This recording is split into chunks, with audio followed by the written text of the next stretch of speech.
കിടക്കുമ്പോ മനുഷ്യക്കോലമായിരുന്നു. സുബ്ഹാനല്ലാഹ്, ഇന്ന് ഖബറിന്റെ അകത്തിരുന്ന് എഴുന്നേറ്റ് വരുന്നത് പന്നിയുടെ കോലത്തിലാ, നജസാര പന്നിയുടെ കോലത്തിലാ, വൃത്തിയില്ലാത്ത പന്നിയുടെ കോലത്തിലാ, ചെളിവെള്ളത്തിൽ കിടക്കുന്ന, കാട്ടത്തിൽ കിടക്കുന്ന, എത്ര കഴുകിയാലും വെളുക്കാത്ത ശരീരത്തിനുടമയായ പന്നി എന്ന് പറയുന്ന ജീവിയുടെ മുഖവുമായിട്ട് പരലോകത്ത് വരികയാ.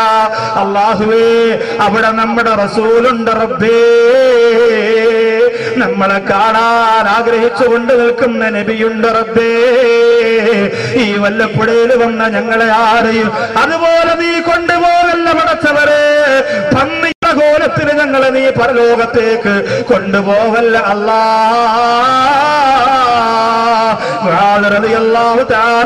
പറയുകയാ, അല്ലാഹുവിന്റെ റസൂലേ, ആരാണ് നബിയേ, ആരാണ് നബിയേ?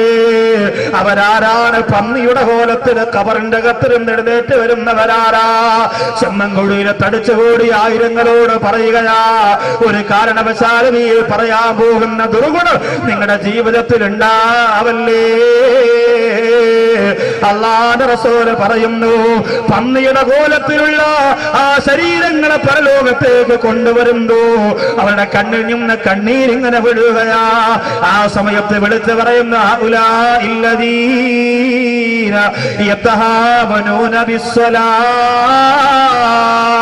ആരെന്നറിയോ? ഇവരാരെന്നറിയോ? ആരെന്നറിയോ? അവർ നിസ്കാരത്തെ നിസാരമാക്കിയവരാ. പിന്നെയാവട്ടെ എന്ന് പറഞ്ഞ് മാറ്റിവെച്ചവരാ. എന്റെ പ്രിയമുള്ള ഉമ്മ, സീരിയൽ നടന്നുകൊണ്ടിരിക്കുമ്പോൾ നിസ്കാരമല്ല, ഉറങ്ങുന്നതിന് മുമ്പ് നിസ്കരിക്കാ എന്ന് പറഞ്ഞുകൊണ്ട് ചാരന്റെ മുമ്പ് ഇരുന്നു കൊണ്ട് കരയുന്ന ചിരിക്കുന്ന ഉമ്മ.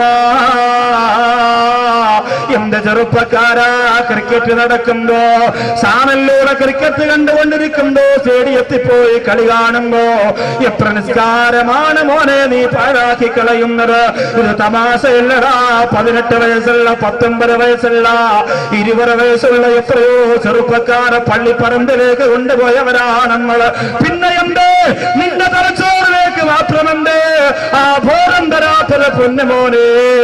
അതുകൊണ്ട് പന്നിയുടെ കോലത്തിൽ അല്ലാഹുവിന്റെ കോടതിയിൽ വരുന്നവരാരാ?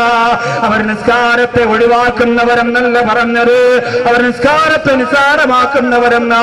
ഇതെന്തോ ഒടുക്കത്തെ നിസ്കാരമാണെന്ന് ചോദിച്ചാ ഈ വിഭാഗത്തിലായി പോകും പെങ്ങളെ.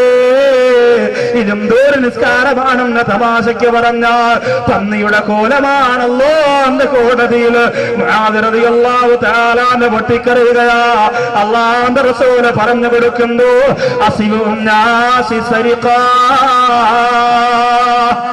ഏറ്റവും വൃത്തികെട്ട മോഷ്ടാവാരെന്നറിയുമോ സഹാബത്തെ? നിബിതങ്ങൾ പറയുകയാണ്, ഏറ്റവും വൃത്തികെട്ട മോഷ്ടാവ് ആരെന്നറിയുമോ? അല്ലദീ യസ്രിഖു മിനസ്സലാത്ത്, നിസ്കാരത്തിൽ നിന്നും മോഷ്ടിക്കുന്നവനാണ്. സഹാബത്ത് ചോദിച്ചു, കൈഫ യസ്രിഖു മിനസ്സലാത്ത്, നിസ്കാരത്തിൽ നിന്ന് നബിയെ എങ്ങനെയാണ് മോഷണം നടത്തുക? നിസ്കാരത്തിൽ നിന്ന് മോഷ്ടിക്കുക എന്ന് പറഞ്ഞാൽ എന്താ? അല്ലാഹുവിന്റെ റസൂൽ പറയുന്നു, ലാ യതിമ്മു റുകൂഅഹാ വലാ സുജൂദഹാ,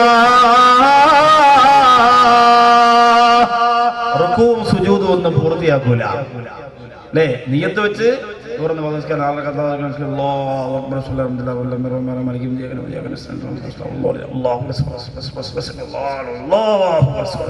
ഇങ്ങനെ സെക്കൻഡുകൾ കൊണ്ട്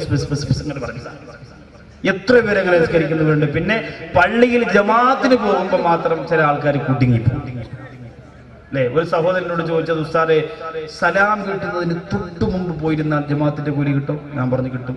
അങ്ങനെയാണെങ്കിൽ ഇനി എല്ലാ ജമാഅത്തിലും ഞാൻ അങ്ങനെ പോകുള്ളൂ. ഒടുക്കത്തെ ഓതലാ ഉസ്താദ്.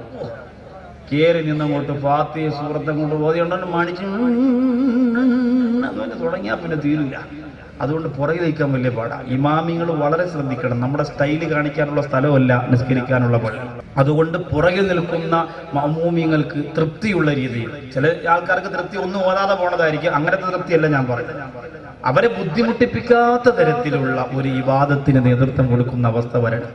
ആ രീതിയിലേക്ക് കാര്യങ്ങളെ എത്തിക്കണം. ചില സ്ഥലത്തൊക്കെ ജുമാ കഴിയുമ്പോൾ 2:30 മണിയൊക്കെ ആവും നിസ്കാരമൊക്കെ കഴിയുമ്പോൾ. അല്ലേ?